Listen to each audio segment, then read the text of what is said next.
right, Tom Whalley is here, and he's going to explain his sawdust magic.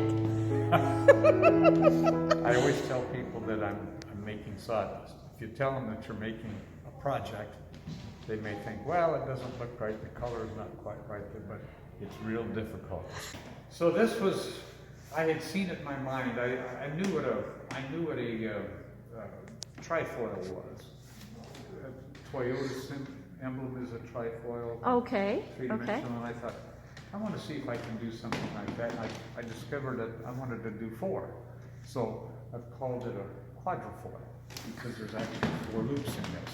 That's crazy. And I'm one that enjoys things that involve a challenge because I get as much joy out of designing and figuring out how to make something as I do the actual build.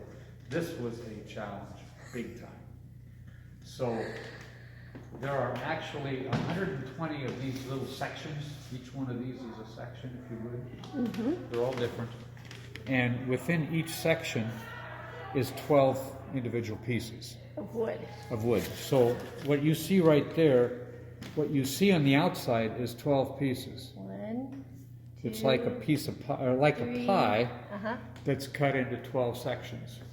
So the center of that was hollow. And so I put a plug in that, about an inch diameter piece of wood in that, and then drilled a hole in that and ran a cable through it, and that helped me to be able to assemble it when I was finished. Because the problem when you're assembling things like this, each one of these, by the way, is cut with 2 different angles. And, you know, it's not like this one is this way and this one, they're twisted.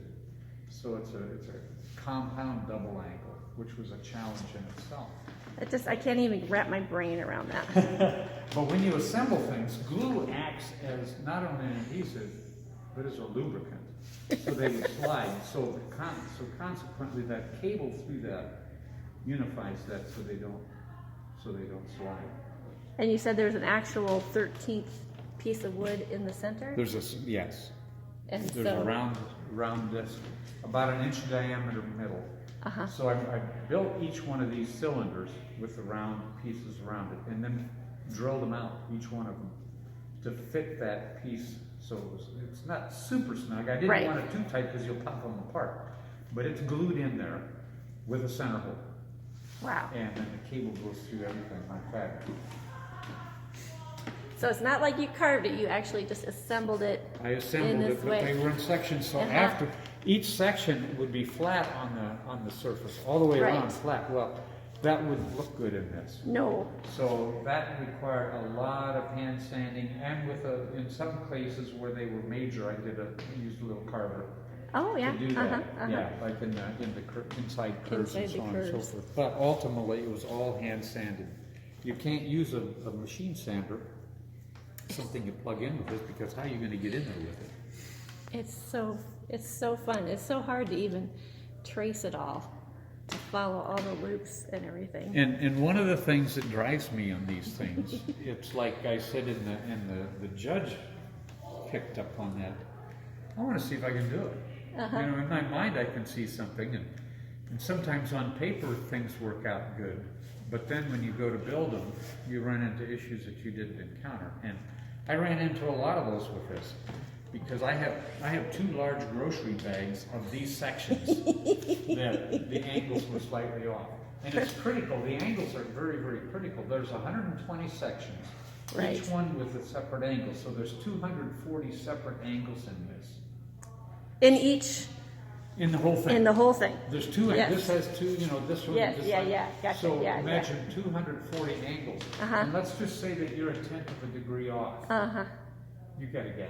Yeah, and you have no gaps. Well, I hope not. There shouldn't be. As long as the humidity doesn't change severely, right? Yes. So let's go over and talk about 3D Porthole. Okay. And touch on some of the things. So this is a unique design.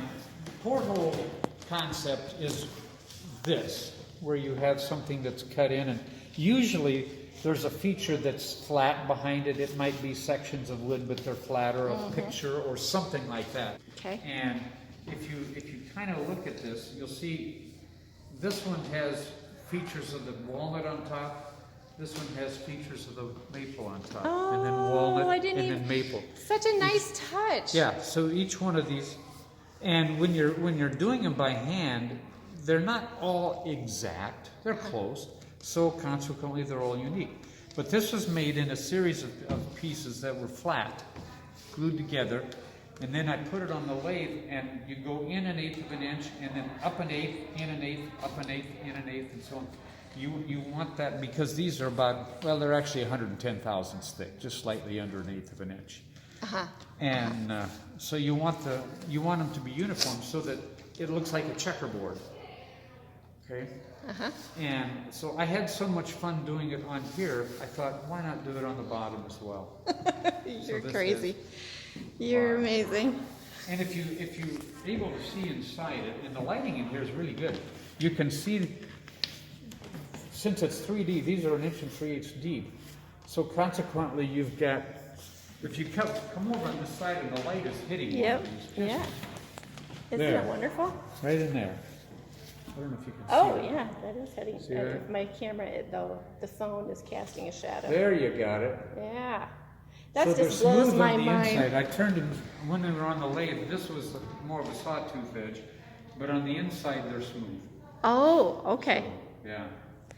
And Yeah. The woods, this is black walnut from the root ball of a tree that blew down in my brother-in-law's grove between Pella and Lighton.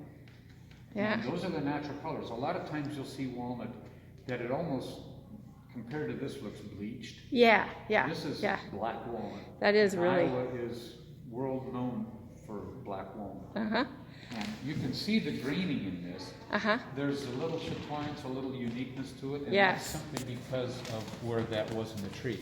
Also, if you look real carefully, you can see a little black line in between the walnut Oh, yeah. and the maple, and that's black veneer. Oh, you stuck some. Yeah, there's just a little, it's faint. It is, I can and see it, it's yeah. on this row and on this row and the thin one on the bottom as Oh, well. it's just for little touches that you accent. do. Yep, just something different. Wow. So after it was assembled, then it's all, and these of course are just traditionally segmented pieces. And then but you still had to assemble all of Yeah. that together and then Right. turn it Right. as one piece. Yes. Right? Yes. So this whole thing was on On the lathe. the lathe. Right, right. Man, that's just crazy. And it follows the Fibonacci, the golden ratio of 1 to 1.618. Okay. Which from here and here, this is your center line, and that's what gives it the visual appeal. I mean, sometimes you'll see something and something just doesn't look right because it's not in that proportion. Right, right. And catenary. I was trying to think of the word catenary curve. Oh! If you look at a telephone wire between two poles, like these, there, this is Right, a that bottom catenary one, curve right yeah, here. yeah. Every one of those, okay, that are hanging. Uh-huh. Well, if you look at this, from here to here is one, and the same thing on the top. There's 2 catenary curves along with the overall Fibonacci. So Right. it just adds a little bit to the challenge of doing it, but I think it also gives a visual appearance that, it's got a good form. Right, right. I can't imagine just even, I have a hard time with directions, like north and south. So just to visualize how you even put this in your head before you even started making it just blows my mind. So thanks very much for popping in today. You're welcome. What a fun surprise. Yeah. We'll put this on our YouTube.